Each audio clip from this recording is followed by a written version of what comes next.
Mayroon akong in-order sa TikTok. Eto nga at dumating na siya.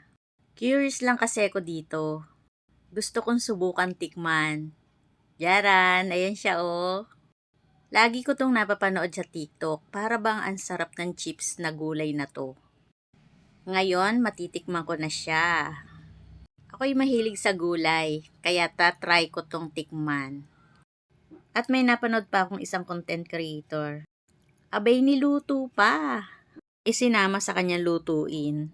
Eto na siya mga mami, oh. Ayan, may isang okra pa. Ngayon, susubukan ko na siyang tikman. Ano kaya ito? Cucumber? Napakatigas. Hindi bagay sa walang ipin. Eto, ano kaya ito? Hindi ko gusto ang lasa niya. Eto, mukhang kamote to. Kamote nga siya. Hanap pa tayo. Eto, tingin ko carrots. Itsura pa lang carrots naman na talaga. Carrots nga. Pag ito kinain mo at nadurog na sa bunganga mo, malalasahan mo na talaga kung anong gulay itong kinakain mo. Eto, try natin yung okra.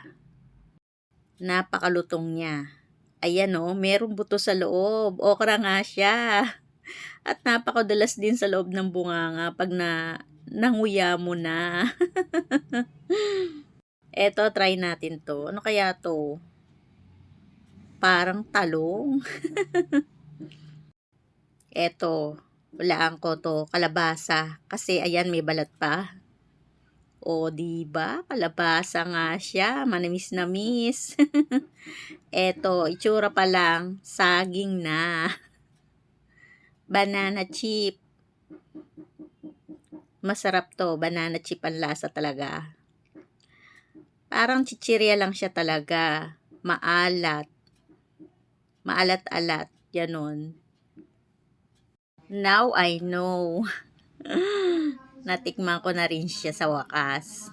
Ang masasabi ko lang, ngayon natikman ko na siya, hindi na ako uulit.